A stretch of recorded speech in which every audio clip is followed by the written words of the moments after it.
Hi ಎಲ್ರಿಗೂ ನಮಸ್ಕಾರ. ಇದು ಫ್ರೈಡೇ ವ್ಲಾಗ್. ಇವತ್ತಿನ ವ್ಲಾಗ್ ಅಲ್ಲಿ ಒಂದು ಮುಖ್ಯವಾದ ವಿಚಾರನ ತಿಳಿಸ್ಕೊಡ್ತೀನಿ. ಪೊರ್ಕೆನ ಲಕ್ಷ್ಮಿ ಸ್ವರೂಪ ಅಂತ ಹೇಳ್ತೀವಿ. ಹಾಗೆ ಪೊರ್ಕೆನ ದಾಟಬಾರ್ದು, ತುಳಿಬಾರ್ದು ಅಂತ ಕೂಡ ಗೊತ್ತೇ ಇರುತ್ತೆ. ಜೊತೆಗೆ ಪೊರ್ಕೆ ನಮ್ಮ ಮನೇಲಿರೋ ನೆಗೆಟಿವ್ ಎನರ್ಜಿನ ದೂರ ಮಾಡೋಕ್ಕೂ ಕೂಡ ಸಹಾಯ ಮಾಡುತ್ತೆ. ಸೊ ಹಾಗಾಗಿ 3 ತಿಂಗಳಿಗೊಮ್ಮೆ ಪೊರ್ಕೆನ ಬದಲಾಯಿಸಲೇಬೇಕು. ಹಾಗಾದ್ರೆ ಹಳೆ ಪೊರ್ಕೆನ ಯಾವ ದಿನ ಬಿಸಾಕ್ಬೇಕು, ಇನ್ನು ಹೊಸ ಪೊರ್ಕೆನ ಯಾವ ದಿನ ಮನೆಗ್ ತರಬೇಕು ಅನ್ನೋದು ತುಂಬಾನೇ ಮುಖ್ಯ.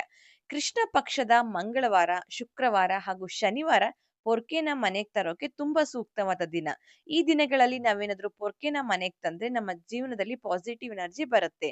ಇನ್ನು ಹಳೆ ಪೊರ್ಕೆನ ಸೋಮವಾರ, ಬುಧವಾರ ಹಾಗೂ ಭಾನುವಾರ ಮಾತ್ರ ಎಸಿಬೇಕು.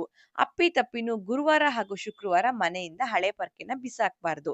ಇನ್ನು ಮುಖ್ಯವಾದ ವಿಚಾರ, ಶುಕ್ಲ ಪಕ್ಷದಲ್ಲಿ ಹಬ್ಬ ಹರಿದಿನಗಳಲ್ಲಿ, ಹುಟ್ಟು ಹಬ್ಬದ ದಿನಗಳಲ್ಲಿ ಯಾವುದೇ ಕಾರಣಕ್ಕೂ ಪೊರ್ಕೆನ ಮನೆಗೆ ತರಬಾರ್ದು. ಎಲ್ರಿಗೂ ಒಳ್ಳೇದಾಗ್ಲಿ. ನಮಸ್ಕಾರ.